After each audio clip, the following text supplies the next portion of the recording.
ایک دفعہ کا ذکر ہے کہ ایک شہر میں دو دوست رہتے تھے۔ ایک کا نام تھا باسل اور دوسرا علی۔ باسل اور علی ہمیشہ ساتھ ساتھ رہتے، جہاں بھی جاتے ساتھ کھیلتے۔ اسی طرح رمضان آ گیا، سب نے خوشی خوشی روزے رکھے اور پھر عید الفطر آ گئی۔ عید والے دن باسل اور علی بہت خوش تھے، اور پھر وہ دونوں باسل کے دادا جان کے ساتھ قبرستان میں اپنی دادی امی کی قبر پر گئے۔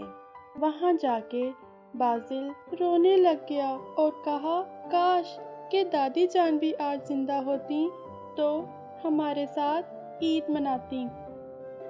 باسل کو روتا دیکھ کر اس کے دادا جان نے کہا کہ میرے پیارے بیٹے، قبروں پر آ کر روتے نہیں ہیں، اس طرح مردے کو تکلیف پہنچتی ہے۔ جس پر باسل نے کہا کہ دادا جان میری دادی امی سے بہت پیار کرتا تھا، اس لیے مجھے رونا آ گیا۔ دادا جان نے کہا، کوئی بات نہیں بیٹا، میں جانتا ہوں کہ تم ان سے بہت پیار کرتے تھے، لیکن رونے سے بہتر میں تمہیں ایک طریقہ بتاتا ہوں، تم وہ کرنا، اس طرح تمہاری دادی کی روح بھی خوش ہو جائے گی اور ان کو پتہ بھی لگے گا کہ میرے پوتے باسل کو مجھ سے کتنا پیار تھا۔ باسل نے حیران ہو کر پوچھا، وہ کیسے؟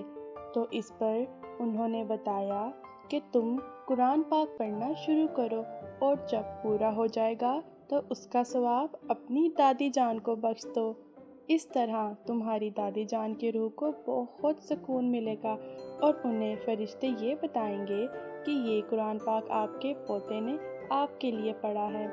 یہ سن کر باسل بہت خوش ہوا اور کہا کہ میں آج ہی گھر جا کر دادی جان کے لیے قرآن پاک پڑھنا شروع کروں گا۔